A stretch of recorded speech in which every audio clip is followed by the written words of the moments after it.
Hello viewers, তো আজকে দেখাবো একটা বাংলাদেশি ইউটিউবার যার মাথায় কোনো বুদ্ধি নাই, শুধু রয়েছে হাঁটুতে।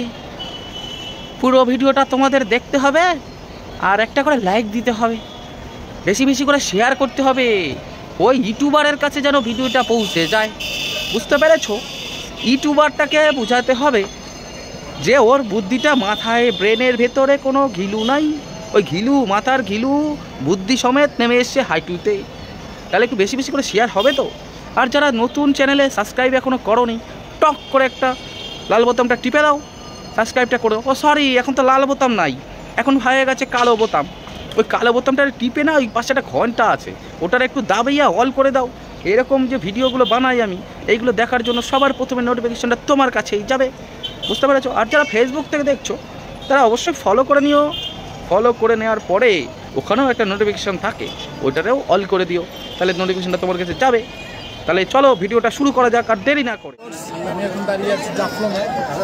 জাফলংয়ের একটা বিষয় আমার কাছে খুবই দৃষ্টিকটু মনে হয়েছে। এই যে আমি যে জায়গায় দাঁড়িয়ে আছি সেটা হচ্ছে বাংলাদেশ। জাফলংয়ে আছো, জাফলংয়েই থাকো। ওই যে দেওয়ালটা দেওয়া আছে পাথরে, ওর বাইরে টপকে যাওয়ার চেষ্টা করে না, তাহলেই ধাক্কা খেতে হবে, একদম যাবে না। বুঝতে পারছো না কেন বললাম? তুমি জাফলং হচ্ছে তোমার বাংলাদেশের সীমানায় পড়ে, আর তারপরেটা হচ্ছে আমাদের ইন্ডিয়ার সীমানা। সেই কারণে বলছি, তুমি বাংলাদেশের লোক, বাংলাদেশেই থাকো। ওই সীমানাটা পেরিয়ে তুমি টুরিস্ট ঘুরতে এসছো, আসো, তো সীমানাটা পেরিয়ে না ও পারে যাওয়ার কোনো দরকার নেই। বুঝতে পেরেছো? চলো। ওই পাশটা কীভাবে আমি বুঝতে পারছি, কারণ একটা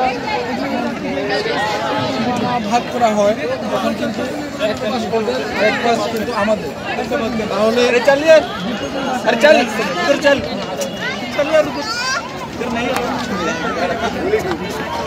এই দেখেন ভাই, প্রথমেই বলেছিলাম ওই পারে তুমি যেও না, তাহলে ধাক্কা খেতে হবে।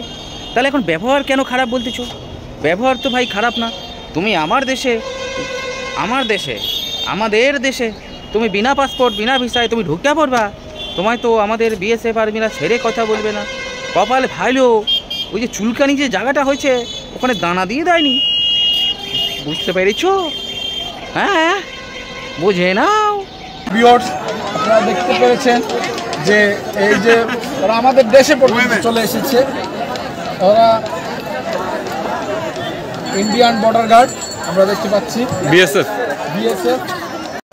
खुशियां बांटने से बढ़ती है और दुख बांटने से कम हो जाता है। ওদের যে রুট ব্যবহার, এখানে আমরা পর্যটক এসেছি কিন্তু তারা আমাদের সাথে রুট ব্যবহার করছে, যেটা খুবই দুঃখজনক। ইন্ডিয়া আমাদের পার্শ্ববর্তী দেশ, কিন্তু তাদের যে ব্যবহার খুবই মানে রুট ব্যবহার, যেটা দুঃখজনক। ভিউয়ার্স, এটা আমাদের দেশ, এটা আমাদের বাংলাদেশ। ওরা আমাদের দেশে চলে এসেছে। তোর ভাই ও বুদ্ধিটা কোথায় আছে রে? তোর বুদ্ধিটা কোথায় আছে? এ মাথাতে বুদ্ধি আছে নাকি হাঁটুর নিচে? হ্যাঁ, তুই গেছিস আমার দেশে, তুই বাংলাদেশ থেকে ঘুরতে এসেছিস ঘর, তুই আমার দেশ, তোর দেশ ছেড়িয়ে আমার দেশে ঢুকে পড়েছিস, সেটা তোর বুদ্ধি নেই। আমার দেশের সেনাবাহিনী যখনই দেখছে তুই বাংলাদেশ থেকে আমার দেশের সীমানায় ঢুকেছিস, তোকে তো ভাই প্রথমে ভদ্রভাবেই কয়েছিল, কয় নাই? তুই কয় নাই?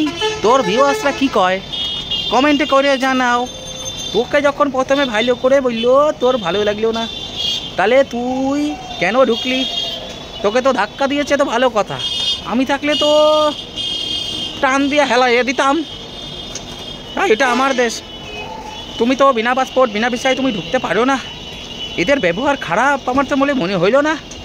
এরা তো ভালো কথা প্রথমে বললো, তোমার কানে লাগলো না। তুমি আবার কইতাছো ওরা আমাদের দেশে ঢুকে পড়েছে। তোর দেশ কোনটা রে? কোনটা তোর দেশ? তুই যখন ওই পারে গেলি তখন তো তোর ধাক্কাটা দিচ্ছে তো ওই পারতে, কিন্তু ওর কি চোখে নেবা হয়ে আছে? হ্যাঁ,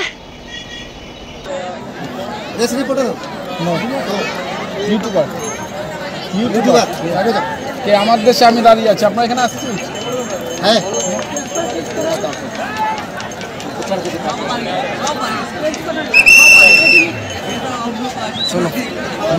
ভাই তুই কি প্রেস রিপোর্টার না? আরে ভাই তুই তো ইউটিউবার, ইউটিউবার, ইউটিউবার না ইউটিউবার, ইউটিউবার, সবরা বুঝেছ তো? এই মালগুলোর বুদ্ধি যে কোথায় থেকে হয়, এদের মাথায় কোনো বুদ্ধি নেই, থাকে হাইটুতে, বুঝতে পেরেছ? ওর দেশেও দাঁড়িয়ে আছে, তাহলে আমার দেশে তুই কি করতে আইছিলি? তুই পর্যটকের মতো তোর দেশে ঘুরে বেড়া, তুই ইন্ডিয়ার বাংলাদেশের বর্ডার দেখতে আসো, দেখ তোর কে না করছে। তুই গেলি কেন ইন্ডিয়ায়? একদম যাস না, একবার তো ধাক্কা দিছে, পরের বার তোরা কি যে করবে তুই বুঝতেও পারবি না। YouTuber, YouTuber, YouTuber.